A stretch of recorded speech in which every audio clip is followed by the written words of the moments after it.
Ya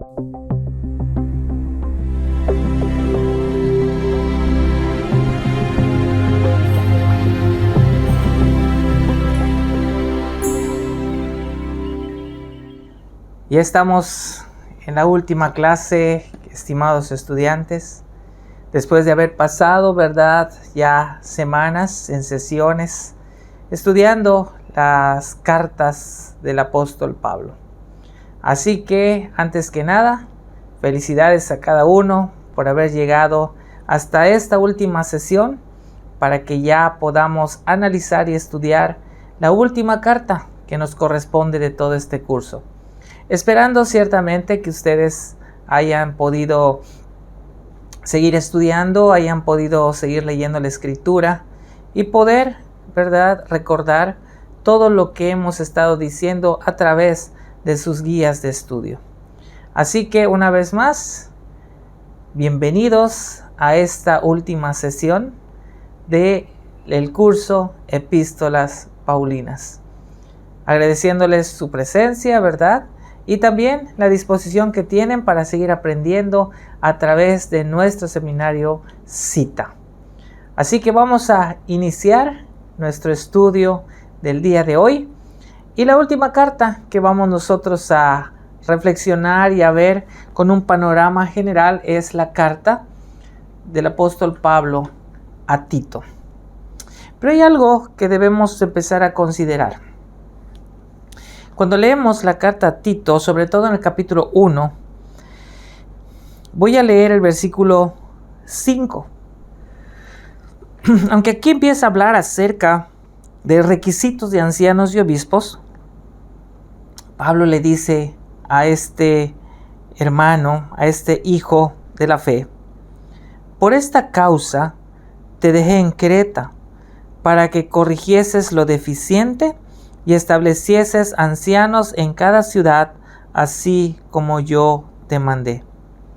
Una vez más vemos al apóstol Pablo dando instrucciones a jóvenes pastores para que puedan desarrollar de manera fiel y efectiva su ministerio. Así que vamos a empezar a analizar esta epístola de Tito. Ya hemos mencionado con anticipación que tanto el libro de Tito como la primera y segunda carta de Timoteo reciben el nombre de epístolas pastorales. Y ya sabemos por qué. Porque son cartas dirigidas a personas en particular. No son cartas dirigidas a una congregación o a una comunidad de creyentes. También es importante, ¿verdad?, que sabemos muy poco del trasfondo de la carta a Tito.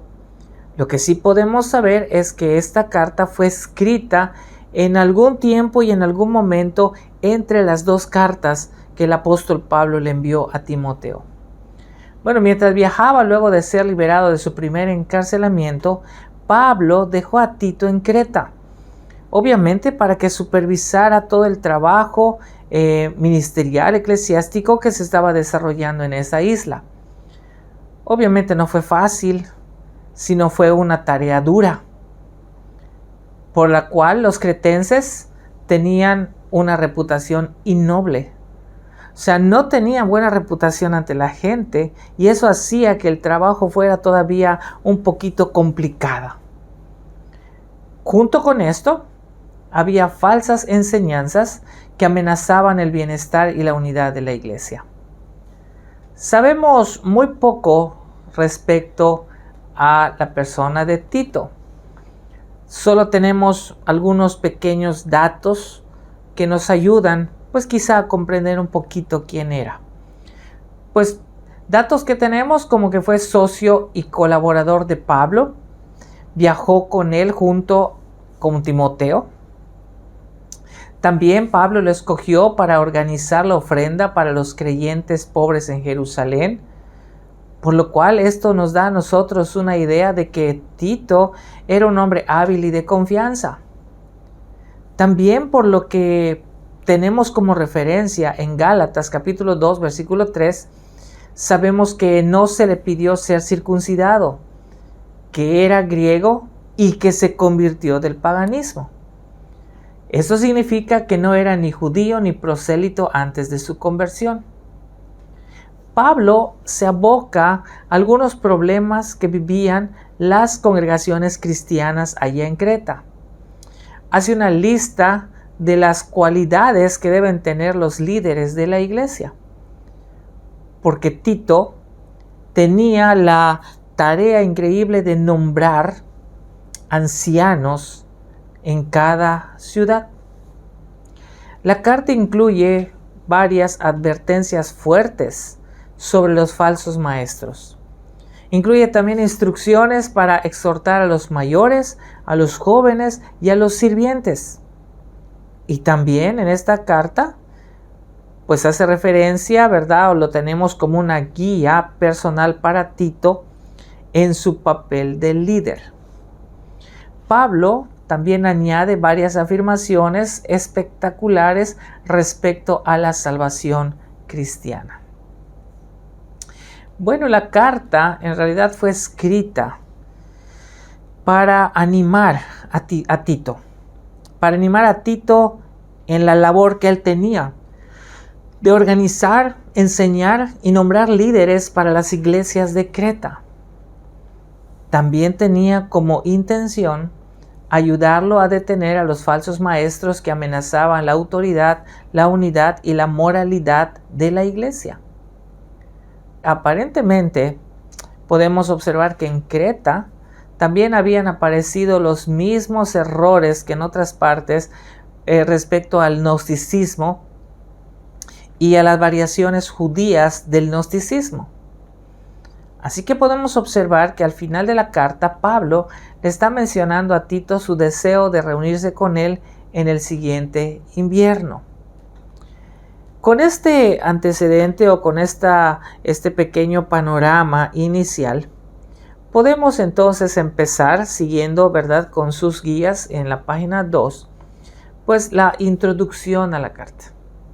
Como es típico en la vida del apóstol Pablo, inicia mencionando su puesto, su cargo, su función de manera oficial y su relación que tiene Pablo con Cristo. Hace un resumen del plan del Evangelio en 3 puntos. La escogencia. Pero también el segundo punto que tiene Pablo es precisamente el contenido subjetivo de la salvación y también el momento de la salvación. Así que, ¿en qué consisten esos 3 puntos que el apóstol Pablo menciona respecto a este plan del Evangelio? Bueno, Pablo utiliza esta palabra de escogencia, como ya mencionamos, de elección, ¿verdad?, con mucha frecuencia. Pero es importante que podamos nosotros entender lo que significa. Hay 3 tipos de escogencia. La escogencia o la elección de una persona para un puesto, como vemos en el caso de Jeremías y Juan el Bautista. Sin embargo, no es el tipo que aparece aquí, como nos dice o como podemos confrontarlo con lo que dice el Salmo 89, 19 y 20. La escogencia o la elección de una nación para un puesto de responsabilidad y privilegio. En este sentido, no fue el pueblo de Israel quien escogió a Dios, sino fue todo lo contrario. Dios es quien elige y Dios es quien escogió a su pueblo. Pero también la escogencia o la elección que la persona hace de la salvación por medio de la gracia. También aquí hay un detalle, porque la gente no puede escoger ser salvo. La gente no puede escoger ni puede buscar a Dios. Y esto Pablo ya lo ha dicho en Romanos desde capítulo 3. No hay bueno ni aun uno. Todos se desviaron, todos hicieron lo malo. No hay quien busque a Dios. ¿Verdad? Somos incapaces de buscar a Dios. Es por eso que Dios nos busca y nos encuentra a través de Cristo con la obra del Espíritu Santo. Debemos encontrar que la nación de Israel rechazó al Mesías. Por eso también podemos tener la referencia del Evangelio de San Juan, Cuando dice a los suyos vino y los suyos no le recibieron.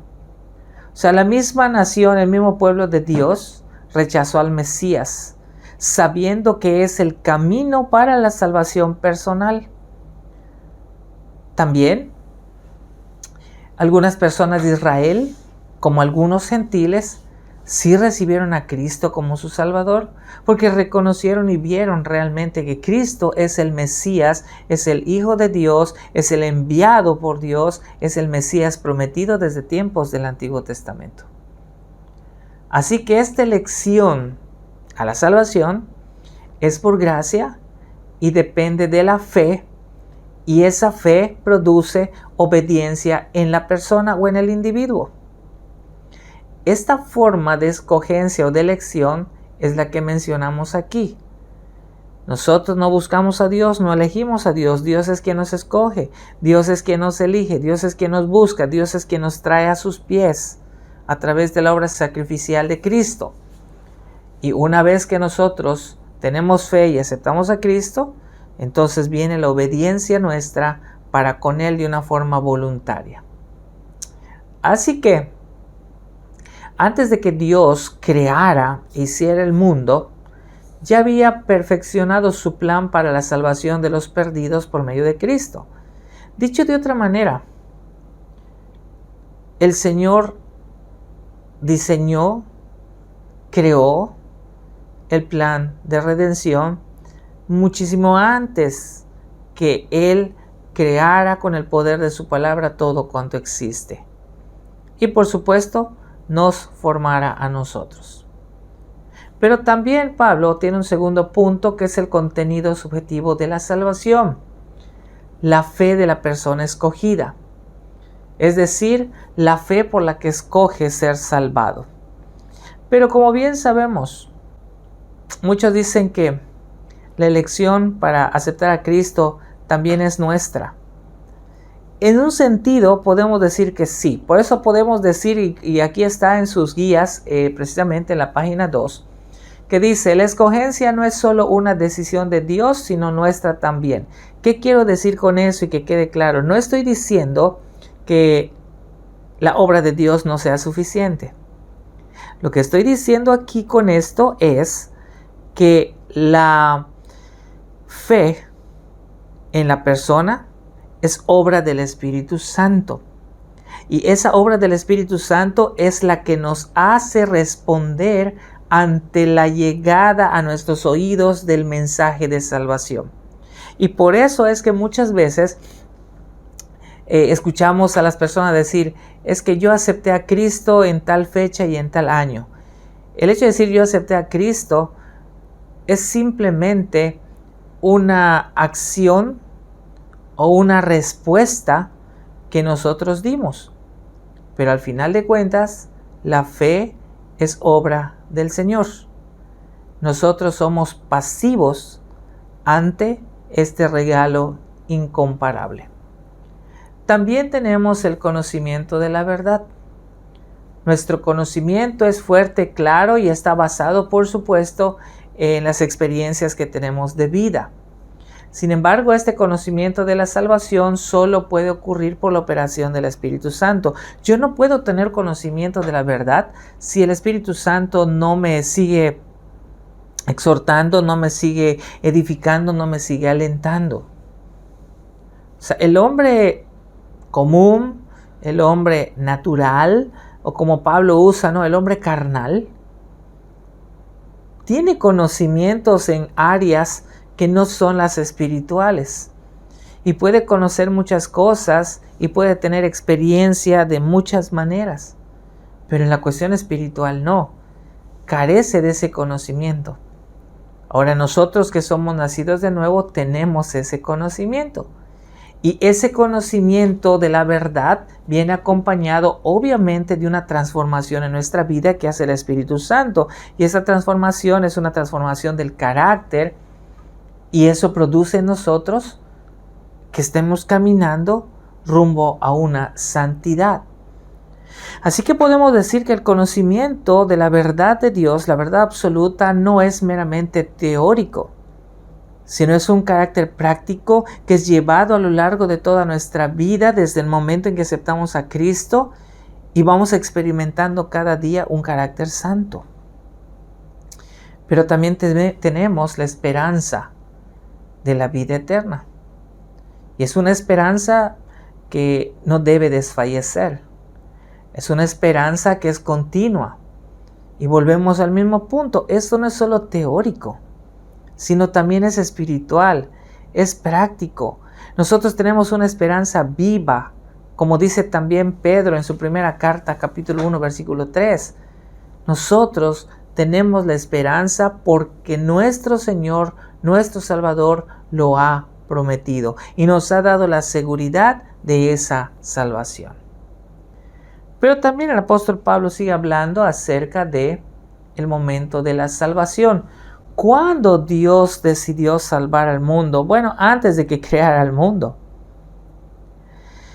Y tal vez alguien pregunte, ¿pero será que acaso Dios sabía que el hombre iba a pecar? Por supuesto que lo sabía. Si Dios no hubiese sabido que el hombre va a pecar, entonces Dios no sería omnisciente. Pero Dios sabía que el hombre iba a pecar y aún así decidió crear al universo y decidió crear al hombre, formar al hombre, darle ese hálito de vida por su propia voluntad y lo hizo solamente para que Él siga siendo glorificado. Ahora, ¿la salvación cuándo viene? Bueno, que la salvación que la persona de Cristo se hizo presente, se manifestó en el sentido de presencia física sobre la tierra a su debido tiempo. Por eso, en muchas partes de la Escritura, podemos nosotros leer que dice, y llegado el cumplimiento del tiempo, y empieza la narrativa, ¿no? Bueno, Cristo no llegó ni antes ni después. Cristo llegó en el tiempo en el que el Padre había determinado que tenía que venir al mundo. Y ya sabemos nosotros que la llegada del Señor se realizó justamente al término de lo que conocemos como periodo intertestamentario y justamente después de los aproximadamente 430 años del periodo del silencio. Así que este hecho importante se dio precisamente en el tiempo en que Cristo vino y en que Él empezó, ahora sí, cuando llegó el momento de su ministerio público, empezó a proclamar el Evangelio. Ahora bien, la mayoría del mundo hablaba griego, obviamente porque a través del helenismo ya el idioma se había implementado y también cuando estaba en el Imperio Romano, pues bueno, el griego también se hablaba. El hecho de hablar en este idioma facilitó mucho la proclamación y el extendimiento del Evangelio. Es interesante, notar que el idioma griego ahora es una lengua muerta. O sea, muy pocos lugares, en pocas ciudades se utiliza ese idioma. De manera que los libros que se escribieron en griego se han conservado en un lenguaje que no cambia. Es por esa razón que a los estudiantes de los seminarios se les enseña y se les anima a estudiar tanto el griego como el hebreo. Porque de allá podemos empezar a encontrar los significados de esas palabras que están en griego y eso amplía nuestro panorama, amplía nuestro entendimiento con los significados y podemos ahora sí con una impresionante y maravillosa puesta de todo lo que dice el texto bíblico y nos vamos a encontrar con grandes enseñanzas que quizá ni siquiera eso imaginábamos. Por eso, también podemos notar que textos del Nuevo Testamento que están escritos en griego también nos dan a nosotros luz que nos permiten ampliar nuestra cosmovisión. El Imperio Romano, por otro lado, estaba tan extendido que la gente podía viajar libremente de país a país sin ninguna dificultad. Prácticamente no existía frontera alguna que no pudieran pasar o que no se pudiera cruzar. Esto en parte también ayudó a la diseminación del Evangelio. Ahora, viajar en estos tiempos era sumamente fácil, porque los romanos habían construido carreteras, habían construido calles, ¿verdad? Y obviamente los romanos, sobre todo los soldados romanos, eran aquellos que los vigilaban. ¿Para qué? Para evitar robos, para evitar asaltos, para evitar secuestros. Y de esa manera todos los viajeros podían movilizarse sin ningún temor, sin ninguna preocupación.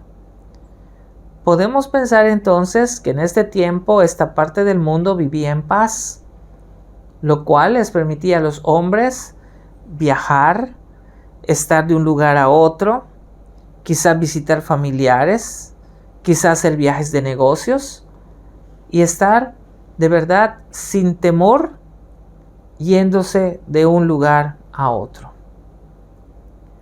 Sin embargo, podemos notar también que el mundo estaba cansado de sus viejas religiones y filosofías, las cuales habían resultado ser inadecuadas para modificar el carácter básico de los hombres. O sea, dicho de otra manera, como que ya no estaban funcionando mucho esas filosofías. Como que todo eso, todo ese ímpetu y toda esa efervescencia de estas filosofías y de estos conocimientos, como que ya no estaban causando tanto impacto en la vida de las personas, puesto que no habían cambios en ellos.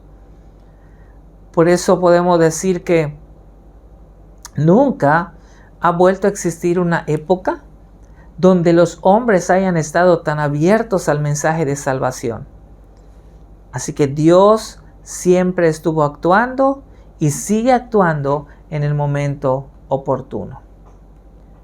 Sin embargo, en la carta a Tito, podemos notar que el apóstol Pablo habla acerca del orden para la predicación. En el capítulo 1, Pablo menciona las características, las cualidades o más bien los requisitos que deben tener los obispos. Notemos aquí algo interesante. Anciano es lo mismo que obispo, porque viene de la misma palabra, presbítero. Sin embargo, enfatiza cuando él habla de esto la madurez espiritual personal. Obispo enfatiza el cargo oficial. En los tiempos del Antiguo Testamento, los ancianos recibían mayores honores porque eran hombres de edad adulta. En el Nuevo Testamento, aunque se mantiene el término, estos hombres son ancianos solo en un sentido relativo, sino que se refiere a hombres de este grupo de creyentes que son maduros espiritualmente. Así que era común que hubiera más de un anciano en cada ciudad que tenga a cargo las responsabilidades espirituales y morales del rebaño de Cristo. Al mismo tiempo, era sabido que no realizaban toda la labor de la iglesia. Eran más bien como supervisores, ¿verdad? Y servían de ejemplo, guiaban y alimentaban al rebaño, pero pues no impartían toda la enseñanza ni realizaban todo el trabajo por sí mismos. Ahora, en Tito se añaden cualidades adicionales de estos obispos. Según, ¿verdad? Podemos ver que tienen un poco de diferencia en cuanto a las cualidades indicadas en la primera carta a Timoteo. Notemos cuáles son esas características. Los requisitos son: deben tener hijos creyentes. Para supervisar el rebaño, deben ser capaces de supervisar su propio rebaño en casa. 2. No deben ser acusados de rebeldía. O sea, literalmente significa que no puedan ser acusados de despilfarro. La familia debe ser austera y no debe de estar desperdiciando todo.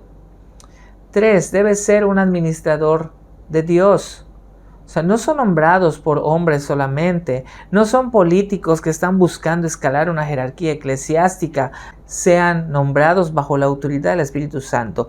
No deben ser soberbios, dice aquí, o sea, orgullosos, creyendo que sus opiniones y sus pensamientos son mejores que los demás. Deben amar a los hombres buenos, es decir, tener discernimiento espiritual para ver la diferencia entre el bien y el mal y, por supuesto, escoger siempre lo que sea el bien. Algunos hombres escogen ser, ¿verdad?, medios malos para alcanzar fines que consideran buenos. Pero debemos recordar que no tenemos necesidad de escoger medios equivocados para hacer lo bueno. Siempre debemos estar haciendo las cosas que el Señor espera. En Romanos 3:8 el apóstol Pablo ya lo había dicho: niega que debamos hacer el mal para que venga el bien. Algo importante, el fin no justifica los medios. Pero también dice la palabra que deben ser justos y santos. Por justos se quiere indicar la conducta, la manera de comportarse, y por santos obviamente debe ser reflejado a través de su corazón. Y de manera interna y fundamentalmente, pues vienen juntos, ¿verdad?, o aliados con la verdad y la santidad. Deben presentar la palabra de una forma fiel. Cuando hablamos de presentar la palabra, también se ponen requisitos de que los ancianos o los obispos tienen que ser personas que enseñen al rebaño. Tienen que exhortar o animar a los creyentes y convencer a los que están buscando ganancias de que eso no es lo más importante. La corrección siempre se debe hacer sobre la base de la verdad y no sobre la base de la oposición personal. O sea, no debemos estar trabajando con lo que yo pienso, sino siguiendo siempre la línea de lo que dice el Señor a través de su palabra. Deben nombrarse líderes que impidan que los falsos maestros extiendan una doctrina que lleve a una vida inmoral al pueblo de Dios.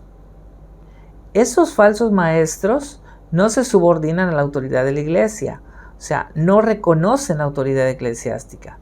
Hablan tonterías con las que engañan a los que quieren engañar y con los que engañan a todos aquellos que prestan sus oídos sin discernimiento y escuchan y aceptan todo lo que les dicen.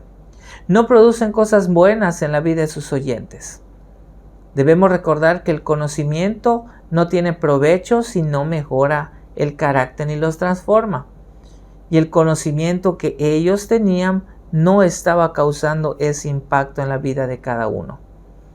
Peor aún, estaban engañando a los hombres, induciéndolos al error en lugar de la verdad.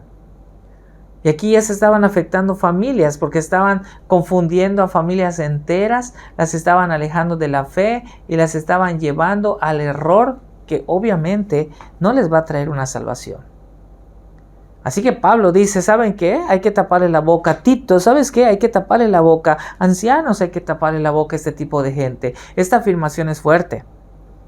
Pero si consideramos que estaban alejando a familias enteras de la verdad, entonces era necesario, con una firmeza, poder detener su influencia dentro de la comunidad. Aunque el obrero de Dios no desea ni debiera entrar en contiendas, hay momentos en que debe oponerse al error con la mayor energía y determinación. La intención de esta exhortación es una aplicación fuerte de la verdad que silencia el error con sólidas razones. Si ustedes se acuerdan, Esteban usó este método con sus enemigos. Así que Pablo no deja de tener esperanza en esas personas. Dice que hay que reprenderlas fuertemente, sí, para que se vayan fortaleciendo en la fe. Debe usarse el filo de la verdad para exponer el error. ¿Por qué?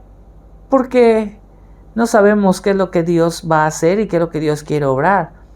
Porque muy probablemente los mismos falsos maestros escuchen la verdad y, si Dios así lo ha dispuesto, los traiga también rendidos a sus pies y se conviertan al Evangelio. Sin embargo, el significado es principalmente reprender a aquellos creyentes que tienden a dar oídos a los falsos maestros a fin de que rechacen el error y sigan en la verdad. En todo caso, el arma es la verdad, es la palabra de Dios, y el obrero de Dios tiene la gran responsabilidad de resistir al mal. Pero el apóstol Pablo ahora ya no está hablando de la predicación, ahora el apóstol Pablo, va a hablar acerca del orden del laicado o en el laicado. Así que en el capítulo 2 es la lección que el apóstol da más práctica de lo que es el cristianismo, pues allí se indican los deberes y las responsabilidades de cada tipo de personas en la iglesia. La religión de Jesucristo no es una curiosidad meramente intelectual, sino tiene que ver también con un mandato moral. No hay lugar alguno para el antinomianismo o para creer que las personas tienen seguridad eterna sin importar cuál sea su conducta. Y por eso Pablo hace una lista en este orden en el laicado. Dice aquí, los deberes de los ancianos deben ser sobrios. Es decir, literalmente significa que no deben de tomar vino, sino tener un sentido adecuado de valores, sabiendo que es meritorio y que es destructivo a largo plazo, aunque al presente pueda ofrecerles gratificación temporal. Deben ser serios. Y esto de que deben ser serios no quiere decir que no se sonrían, sino que sean serios, que no sean ligeros con el tiempo y los valores eternos. Deben ser prudentes, es decir, deben tener control de sí mismos, colocando todas las partes de su vida bajo el dominio de una mente firme y sabia y que esté en sintonía con Dios. Aunque el hombre físico se debilite y envejezca, el espíritu del hombre debe seguir creciendo con fuerza, con tamaño, con vigor. Los años deben temperar el metal de un hombre, de manera que pueda resistir con gozo todo lo que le venga del Señor. Pablo mostró este tipo de esplendor cuando se refirió en su carta a los Filipenses, cuando usó esta expresión, todo lo puedo. En Cristo, por supuesto. Pero luego sigue hablando, ¿verdad? Esta carta a Tito respecto a los deberes de las ancianas. Bueno, hemos visto en cartas anteriores, ¿verdad?, que el Evangelio de Cristo sí le da un gran valor al trabajo, ¿verdad?, de la mujer. Al comparar el lugar de las ancianas en la iglesia con lo que existía fuera de la iglesia, se hace evidente el impacto del cristianismo. Las ancianas tenían varios deberes que se resumen en la exhortación de que ellas debían de ser santas. Nadie tiene mayor responsabilidad que las mujeres de mostrar la santidad de una forma agradable y bonita. Hay dos cosas que en esta carta se nos muestra que se les pide o que se les enseña o que se les encarga a las mujeres. Número 1, no deben acusar falsamente a nadie. Algunas mujeres que suelen tener oportunidad para extender los chismes si así lo desean. Aunque el chisme no es netamente de la mujer, también hay hombres que les gusta el chisme. Esta tendencia le es prohibida a la cristiana.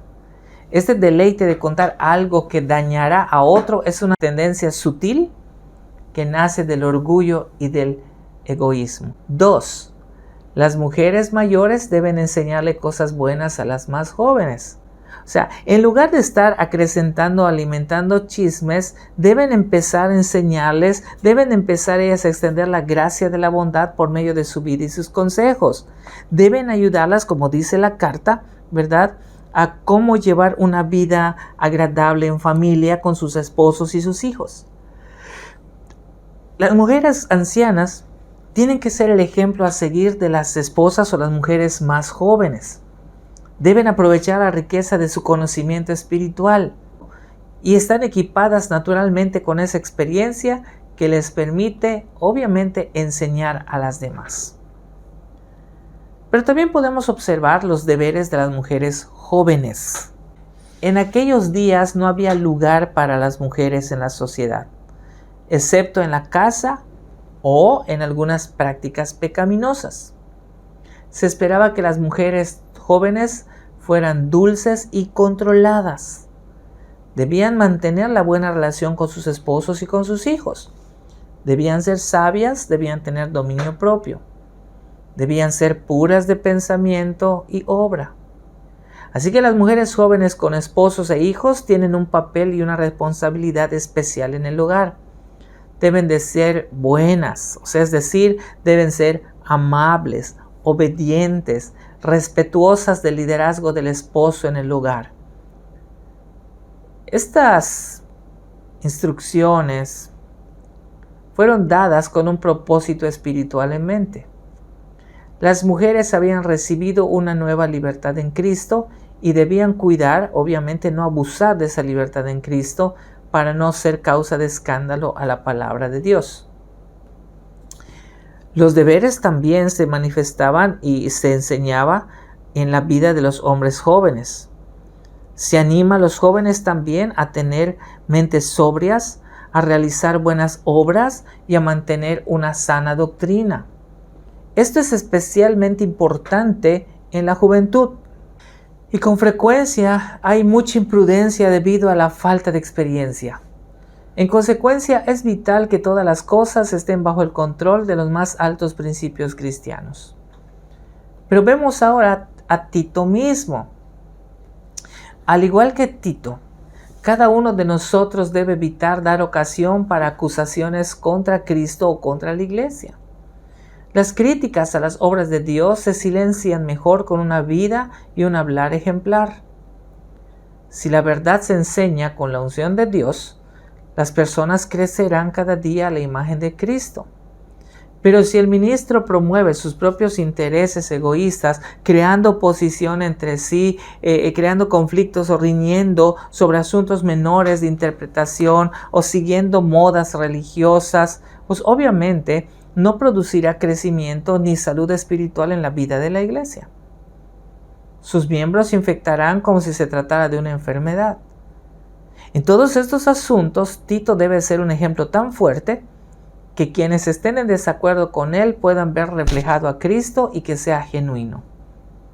Ciertamente este es un ideal noble para todo predicador. Los deberes se indican con bastante detalle. El poder que produce este tipo de cambio y genera un carácter santo es el gran poder de la gracia de Dios. Hay dos grandes poderes implicados aquí. La enseñanza de la gracia que primeramente produce la verdad y el don empoderador de la gracia. La enseñanza de la gracia nos enseña que debemos eliminar toda falta de santidad y deseos mundanos. ¿Qué son deseos mundanos? Placeres, actitudes equivocadas, deseos errados, deseos carnales, dinero, placer, honor, fama, fortuna. Nos enseña que debemos vivir sobriamente, que no debo poner mi egoísmo o mi yo por encima de las cosas. Nos enseña también a actuar con justicia, actuar en santidad. Así que nuestro deber, de acuerdo a lo que nos enseña la carta a Tito, podemos resumirlo en 3 direcciones. Debemos ser leales y verdaderos con nosotros mismos. Debemos ser verdaderos y honestos con las personas con quienes vivimos. Y debemos ser verdaderos con Dios, quien es soberano de todo. Y todo lo debemos hacer en este mundo presente. Siempre hay tensión en los estándares de este mundo y los estándares de Dios. La mayoría de los hombres viven por los estándares del mundo. Pero nosotros no podemos conformarnos, no podemos tomar esa forma del mundo porque no somos del mundo. Así que debemos ser honestos con nosotros mismos, con los demás y también con Dios, aunque sabemos que Él sabe y conoce todo de nosotros. El poder empoderador de la gracia no es otra cosa más que la revelación de Cristo. Cristo es quien da poder para la transformación moral. ¿Qué es lo que tenemos en Él? La redención, el perdón de todas nuestras iniquidades, la purificación constante para ser un pueblo especial para Él, el celo por hacer buenas obras por el hecho de saber que ya somos personas redimidas, y obviamente la esperanza bendita del regreso de Cristo. Ahora Pablo nos adentra en esta carta a Tito con respecto al orden de la iglesia ante el mundo. A lo largo de toda esta carta está corriendo el pensamiento de que debemos vivir de acuerdo a la doctrina que nosotros creemos. Todo cristiano anuncia a Cristo y todo cristiano lo va a hacer para bien o para mal. Algunos anuncian a Cristo, pero muchos ven a través de eso un aspecto negativo por la forma, no como se dice, sino por la forma de cómo lo estás viviendo y practicando. Cada uno tiene áreas de responsabilidad y Pablo le dice a Tito cuáles son sus responsabilidades, cuáles son las responsabilidades del obispo, de las esposas ante sus esposos, de la suya propia, de los sirvientes, de las ancianas, de los ancianos. Somos parte de la humanidad en general y por tanto debemos enseñarles obviamente nuestra vida cristiana a todas las personas con quien nosotros estamos relacionados y estamos en contacto. Según Pablo, esto lo hacemos estando dispuestos a realizar toda buena obra. No vamos a hablar mal de nadie. Juan Wesley dice que no hay excusa para hablar a menos que sea para proteger a la persona de un daño anticipado hecho a manos de un tercero. No debemos ser contenciosos. Debemos defender con firmeza la verdad, debemos defender con fidelidad y con firmeza lo que creemos. No somos agresivos, no insistimos ni tampoco enseñamos nuestras propias opiniones. Debemos ser amables y humildes, debemos mostrar bondad a todos, no importa si la gente es rica o es pobre, no importa si la persona tiene educación o no la tiene, no importa si la persona es de color o no es de color, debemos ser bondadosos y misericordiosos con todos. No debemos tener prejuicios, mucho menos intolerancias. Y bueno, ya Pablo entonces va a empezar y hace el cierre de esta su carta a Tito. Y de acuerdo a sus guías, en la página 8 y 9 vemos esta parte de la conclusión, que dice: aparentemente Pablo no estaba en prisión cuando escribió esta epístola. Adam Clarke cree que había dejado Roma y había navegado hasta Creta, donde había dejado a Tito. Luego había pasado a Macedonia, desde donde le escribió a Timoteo. Viajando al oeste, había llegado a Nicópolis, en la costa occidental de Acaya, donde allí esperaba pasar el invierno.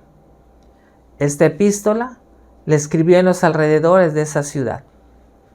El contenido de la carta es muy parecida a la primera carta a Timoteo, obviamente porque pensaba mucho en los mismos errores.